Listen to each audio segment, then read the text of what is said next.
తెలంగాణలో గత కొన్ని రోజుల క్రితం అధికార పార్టీ నేతల మధ్య పంచాయతీ సంచలనం రేపింది.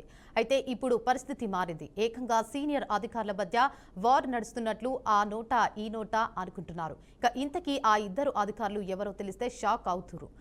సీనియర్ ఐఏఎస్ ఆఫీసర్లు జయేష్ రంజన్, సంజయ్ కుమార్ మధ్య కోల్డ్ వార్ కొనసాగుతున్నట్లు సమాచారం.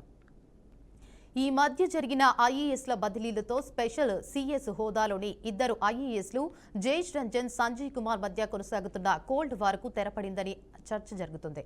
ఎందుకంటే ఆ ఇద్దరు ఐఏఎస్లు ఇంతకాలం ఒకే శాఖ బాధ్యతలు చూస్తుండటంతో ఒకరంటే మరొకరికి పొసగని పరిస్థితులు ఉండవనే టాక్ ఉండేది.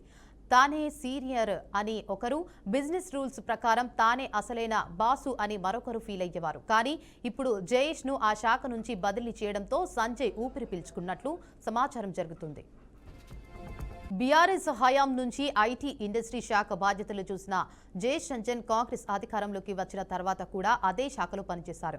దీంతో ఆయనకు ఎందుకు అంత ప్రాధాన్యత, ఎంతకాలం ఆయన్ను అదే శాఖలో కొనసాగిస్తారు అనే విమర్శలు రావడంతో ఈ ఏడాది ఏప్రిల్ చివరన జయేష్ ను బదిలీ చేసి ఆ శాఖ బాధ్యతలు సంజయ్ కుమార్ కు అప్పగించారు. కానీ జయేష్ ను సీఎంఓలోకి తీసుకుని ఇండస్ట్రియల్ అండ్ ఇన్వెస్ట్మెంట్ సెల్ కు సీఈఓగా నియమించారు. దీంతో ఆయన మళ్లీ పాత శాఖల్లోని వ్యవహారాల్లో జోక్యం చేయడం ప్రారంభించారు. ఆ శాఖకు చెందిన ఆఫీసర్లతో మాట్లాడటం, అధికారిక ఈమెయిల్ పాస్వర్డ్ సంజయ్ కు ఇవ్వలేదు.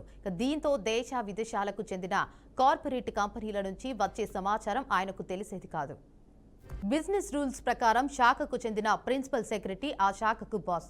విధానపరమైన నిర్ణయాల్లో ఆయన సంతకం తప్పనిసరి ఉండాలి. కానీ సొంత శాఖలో జరుగుతున్న డెవలప్మెంట్స్ తనకు తెలియకపోవడంపై ఆవేదన చెందిన సంజయ్ పలుసార్లు సీఎస్ కు ఫిర్యాదు చేశారు. కానీ జయేష్ వ్యవహార శైలిలో మార్పు రాకపోవడంతో ఈ పంచాయతీ చివరికి సీఎం రేవంత్ రెడ్డికి చేరినట్లు తెలిసిందే.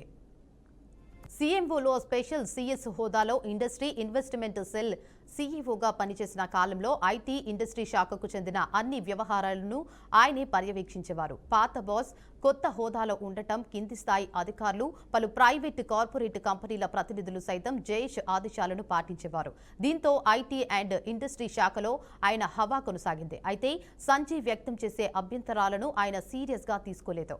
సర్వీసులో 1992 బ్యాచ్ జయేష్, 1995 బ్యాచ్ సంజయ్ కుమార్ కంటే సీనియర్. దీనికి తోడు సీఎంఓలో అదే శాఖకు చెందిన వ్యవహారాలను పర్యవేక్షణ చేస్తుండటంతో తనే బాసు అనే తీరుగా ఆయన వ్యవహరించేవారు. ఐటీ అండ్ ఇండస్ట్రీ శాఖ మంత్రి శ్రీధర్ బాబు పలు సందర్భాల్లో జయేష్ రంజన్ వ్యవహార శైలిపై అసహనం వ్యక్తం చేసినట్లు ప్రచారం జరిగింది.